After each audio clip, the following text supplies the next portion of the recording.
Sri Ghulam Ali demand for establishment of Fodder Corporation of India to fight stubble burning. Thank you, Chairman, sir. Establishment of a Fodder Corporation of India, modeled after the successful Food Corporation of Quality India, of debate is very high. is imperative to combat the escalating menace of environmental degradation. The adverse effect of stubble burning and scarcity of fodder, the agriculture and animal husbandry sectors,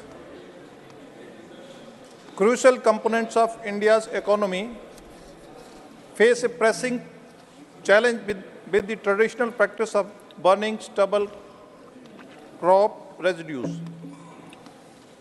Scarcity of fodder, high prices, and animal dying due to hunger, contributing significantly to air pollution and animals devoid of adequate fodder.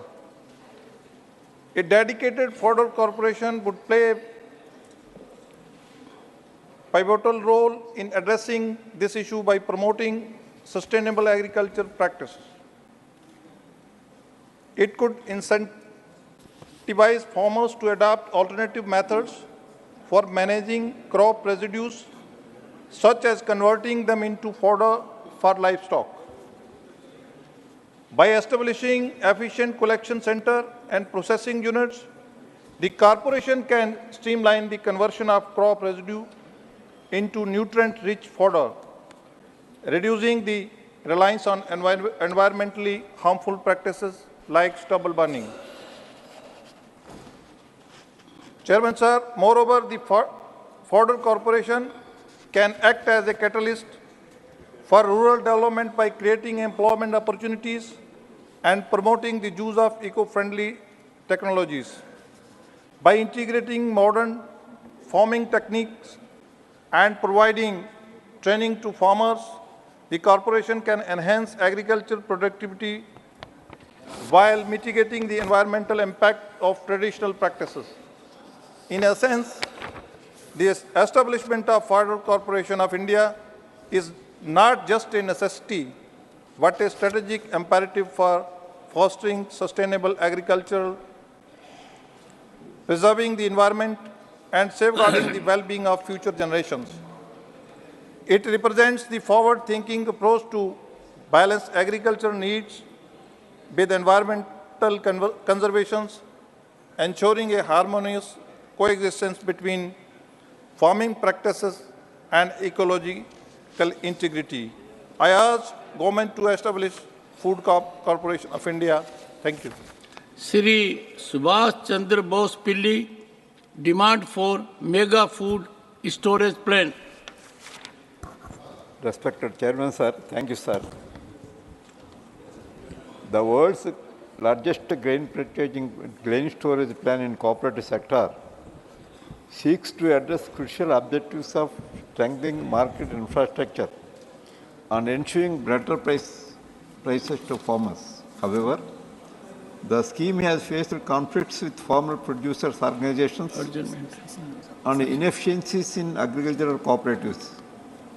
India's track record in maintaining infrastructure compounds to the issue, and the storage capacity for perishable producers remains insufficient.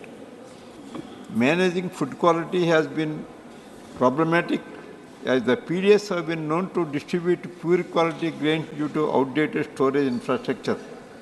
There has been a lack of proactive measures and investments in addressing post-harvest losses, causing farmers to bear the brunt of these issues. Post-harvest losses in India are due to insufficient infrastructure, including suboptimal storage capacity, inadequate handling and packaging, along with the different transportation infrastructure, lead to physical injury and contamination. Price inflations increase losses for farmers, while insufficient pest and disease management practices further spoil crops. financial constraints coupled with limited access to credit hinder investment in improved facilities and technologies.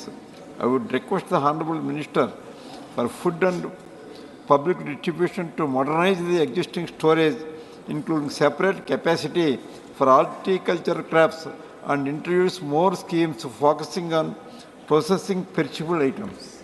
Thank you, sir. Shri Niranjan BC, demand for a broad-based and inclusive national tourism policy. Not present. Shri Tiruchi Shiva, concern over high vacancies in central universities. Thank you very much, Chairman, sir. Sir, higher education institutions significantly contribute to shaping young talent and the future of the country. But for years, many administrative and teaching positions have remained vacant in various central universities. This causes reduced student enrollment, issues on infrastructure development, research funding, and student services, increased workload on existing faculty, and restricted research output and innovation. Over 6,500 plus faculty positions are vacant across the country. Delhi University 900, Allahabad University 622, Banaras Hindu University 532, Aligarh Muslim University 498, and JNU 326, Jamia Milan Islamia 223, Tripura University 146, Central University of Kashmir 116, Central University of Haryana 120, Harvard Nandan Baguna Garhwal University 236, as per Ministry of Education 2022. Sir, the condition is dire, especially for the University of Delhi, one of India's premier institutions. Delhi University and its colleges started selection for permanent positions after a gap of 10 years only last September. Faculty shortages can be solved by engaging research scholars and visiting faculty, but contract ad hoc employment are a short-term solution. Transparency in the selection committee mechanisms and academic performance indicator calculations with equal emphasis on interviews and experience is integral.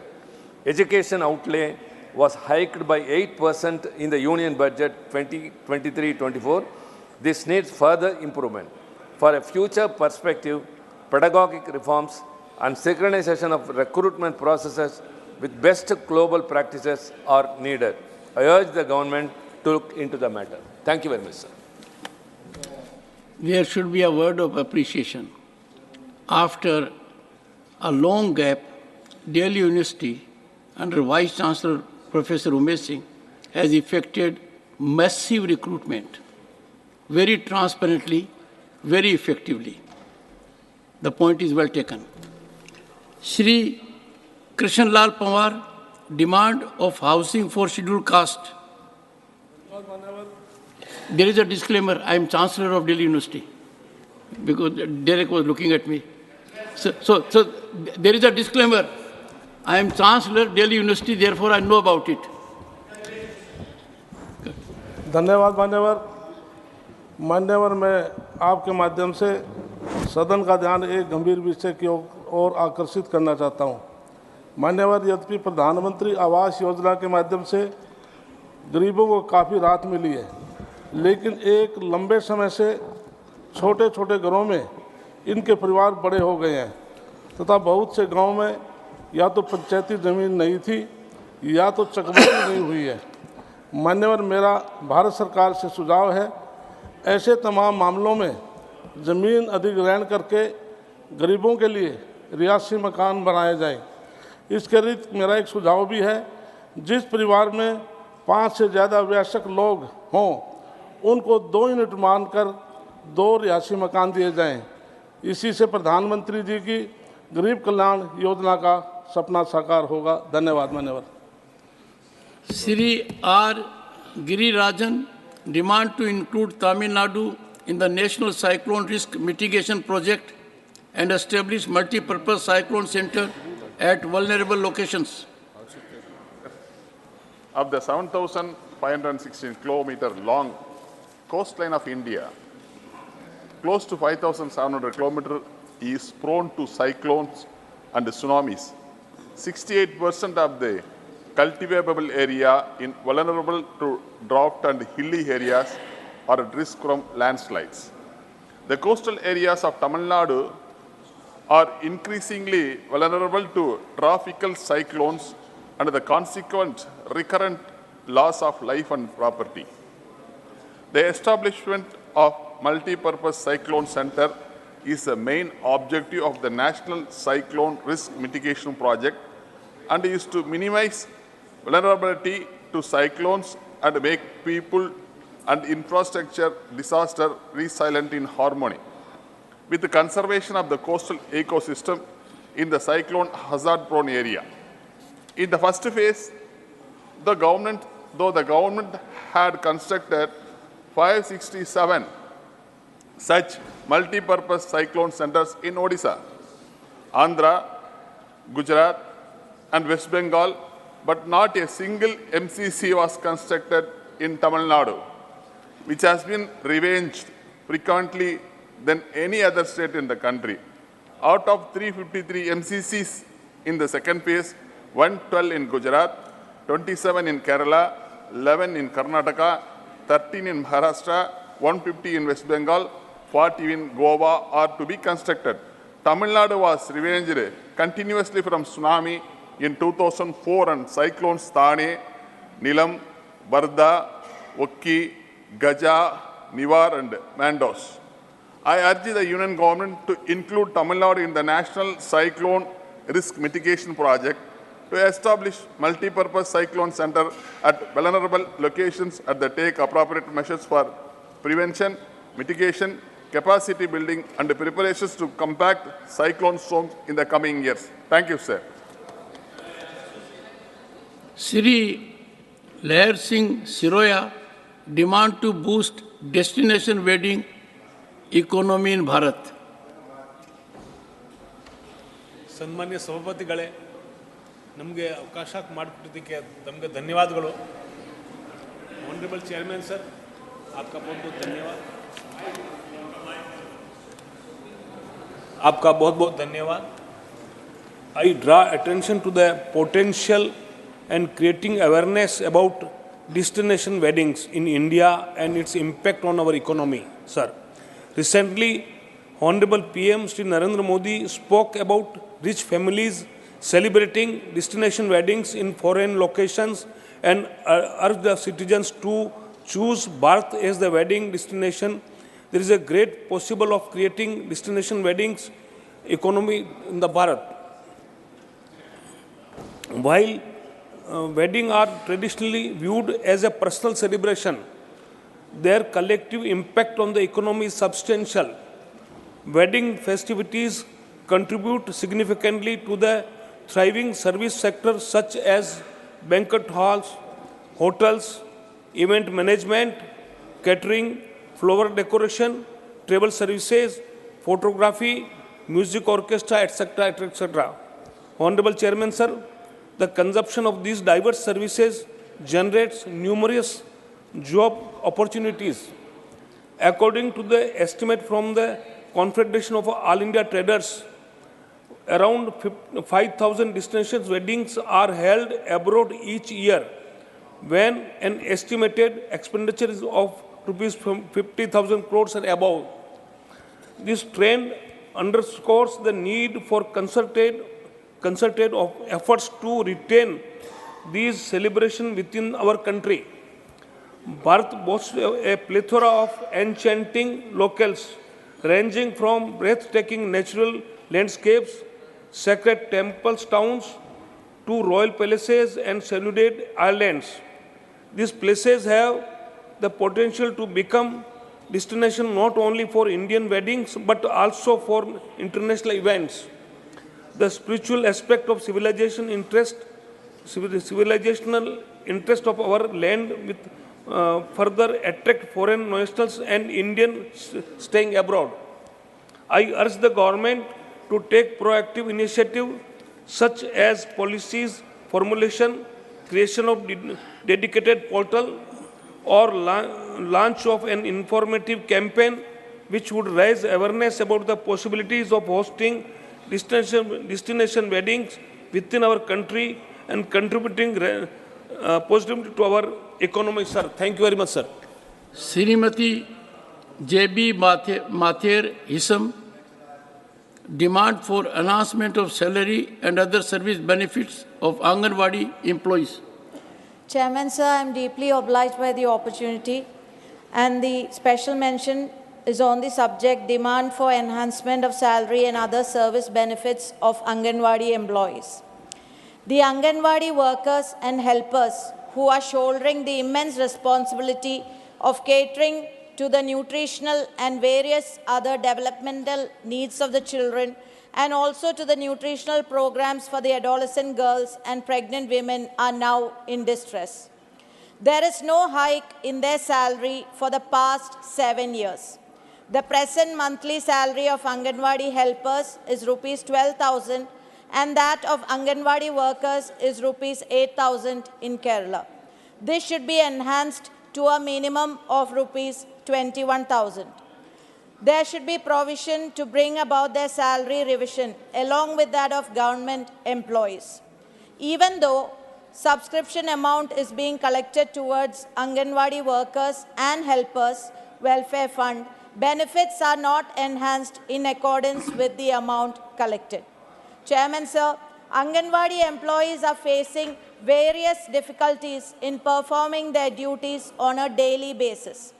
They are not given performance grant for the data collection work in respect of various programs and projects implemented at various levels, starting from the panchayat level. Since all of them do not have smartphones, they find it practically difficult to upload this data. Every expense, including the payment of electricity and water bills of the Anganwadi centers, travel expenses for attending official meetings, etc., have to be borne by them, which is burdening them even more. In this context, I urge the central government to appoint a high-level commission to study the factual position and to make necessary recommendation for the betterment of Anganwadi helpers and workers. Thank you. Sri Babu Bhai Jaisang Bhai Desai, concern over air, water and soil pollution. माननीय अध्यक्ष श्री, आपने मुझे air, water, soil pollution के बारे में बोलने की तक दी है, आपका आभार व्यक्त करता हूँ। हमारे पर्यावरण, स्वास्थ्य और अर्थव्यवस्था पर प्रदूषण के गंभीर परिणामों के लिए तत्काल और ठोस कार्यवाही की आवश्यकता है। भारत वायु, जल और मिट्टी प्रदूषण सहित बहुआयामी प्रदूषण चुनौती का सामना कर रहा है। हमारे शहर प्रदूषणों के खतरनाक स्तर से जूझ रहे हैं, जिससे लाखों लोगों का स्वास्थ्य खतरे में बढ़ गया है। फसल, आयोग, जलाना, वाहन उत्सर्जन, औद्योगिक अपशिष्ट और निर्माण गतिविधियों इस संकट में महत्वपूर्ण योगदान देती है। वायु प्रदूषण को कम करने के लिए नवीनीकरण ऊर्जा अपनाने, सार्वजनिक परिवहन वृद्धि और कड़े उत्सर्जन मापदंडों पर ध्यान केंद्रित करने के लिए मजबूत नीतियाँ और निवेश का पता लगाना अनिवार्य है। हमारी नदियों और जिलों औद्योगिक अपशिष्ट, सीएज और कृषि अपवाह के सूचित हो रही है। इसमें न केवल हमारे जल संसाधन शक्ति पर उन पर निर्भर लोगों का स्वास्थ्य भी खतरे में पड़ता है। हमारे जल निकायों की सुरक्षा के लिए कड़े नियम, अपशिष्ट जल उपचार सुविधाएं और सामुदायिक भागीदारी सहित व्यापक उपाय महत्वपूर्ण है। इससे अलावा रसायनों के अंधाधुंध उपयोग और अनुचित अपशिष्ट निपटाने विधियों के कारण हमारी मिट्टी का क्षरण कृषि उत्पादकता और मानव स्वास्थ्य के लिए खतरा पैदा करता है। हमारी भूमि की रक्षा के लिए टिकाऊ कृषि पद्धति और उपशिष्ट प्रबंधन रणनीतियों को प्रोत्साहित करना आवश्यक है। मैं सरकार के प्रदूषण से निपटने के लिए प्राथमिकता देना आवश्यक करता हूँ। माननीय अध्यक्ष श्री, अपने ऋषि मुनियों ने और अपने वेदों और शास्त्रों ने भी बोला है कि जिसका कोई विकल्प नहीं है, ये चीज़ को पूरी अपने को तकेदारी लेने की अपने सबकी फर्ज है। Thank you, sir. Dr. John Britta's concern over fiscal stability of states. Thank you, sir. States face fiscal debilitation with fiscal deficit now set at 3.5% of GSDP, with 0.5% linked to power sector reforms, while centre's estimate stands at 5.9%. In 2018-19, centre raised 62.7% of aggregate resources, while states bore 62.4% of aggregate expenditures, covering only 44.8% from their own resources. The rest came from vertical resources transfers and by contracting debt. There is a notable revenue devolution imbalance, exemplified by Kerala's decline in tax share from 3.875% during 10th Finance Commission period, when Kerala's share of India's population, as per the benchmark 1971 census, was 3.89%, to around 1.925% now, when state's population share is 2.76%. Besides, use of population figures of 2011 census in lieu of 1971 census in determining horizontal devolution of revenue resources led to decline in the share of southern states. Should include cess and surcharges in divisive pool, as there is significant increase in centre's gross tax revenue from 8.16% in 2011-12 to 28.08% in 2021-22, amounting to 7.06 lakh crores, thereby reducing states' effective share in central taxes. Another constriction is the new stipulation to reckon public account balances and borrowings by state entities when fixing states' net borrowing limits, while off-budget borrowings of central entities are neither considered as government debt or reckoned for fixing its borrowing limits. 34% of union revenue is estimated from borrowings and other liabilities. Hence, I urge government to take steps to ensure fiscal stability of states. Thank you, sir. Shri Surender Singh Nagar, concern over air pollution in Delhi NCR.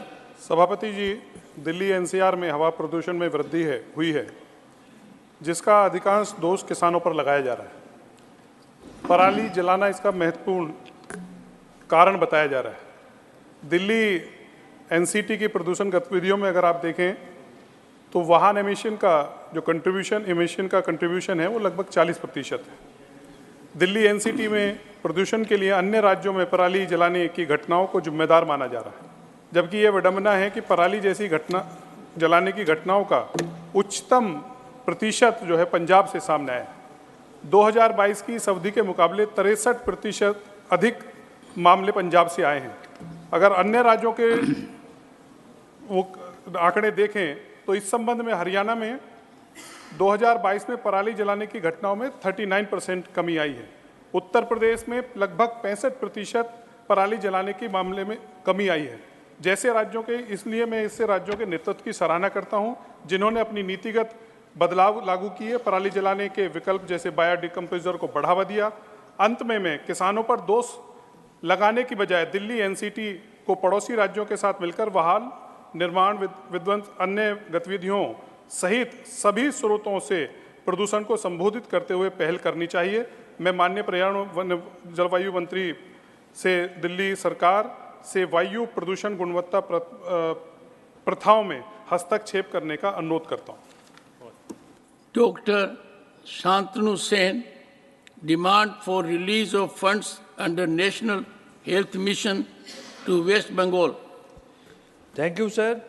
Sir, my special mention is on demand for release of funds under National Health Mission to West Bengal, regarding which our Honorable Chief Minister, Madam Mamata Banerjee, has also written a letter to our learned Prime Minister a few days back. Sir, in our state of West Bengal, in our endeavor, we are providing affordable, accessible and quality health care to all free of cost. There has been significant increase in our budgetary allocation to health care in the last 12 years, and many important public health initiatives such as construction of super specialty hospitals, Shastho Shati, Shishu Shati, Matrima, Chokher Alo, etc. have been successfully launched in the last few years, and a large number of people have benefited out of this. Under National Health Mission NHM also, West Bengal has always been front runner in implementation of different public health programs. As a part of National Health Mission scheme, our state has been performing exceedingly well for settling up health and wellness centers in our state. You may be happy to know, sir, that at present there are around 11,000 functional health and wellness centers benefiting to more than 3 lakh people every day. These buildings have been constructed since 2011 in accordance with color branding of state. I am informed that fund release under NHM to West Bengal has been withheld due to non-compliance of certain color branding guidelines for health and wellness centers, despite other conditionalities being fulfilled. The withholding of fund release would adversely deprive the poor people of their benefit. Kindly appreciate that changes in the color brand by way of repainting so many buildings would involve significant infractuous expenditure. I would therefore urge the government for release of NHM fund for West Bengal and for removal of specific color branding conditionalities for health and wellness centers for fund release under NHM, so that the poor people do not suffer from lack of quality health services. Thank you very much. Honorable members, the remaining special mentions will be taken up tomorrow. The House stands adjourned to meet at 11 a.m. on Wednesday, the 6th December 2023.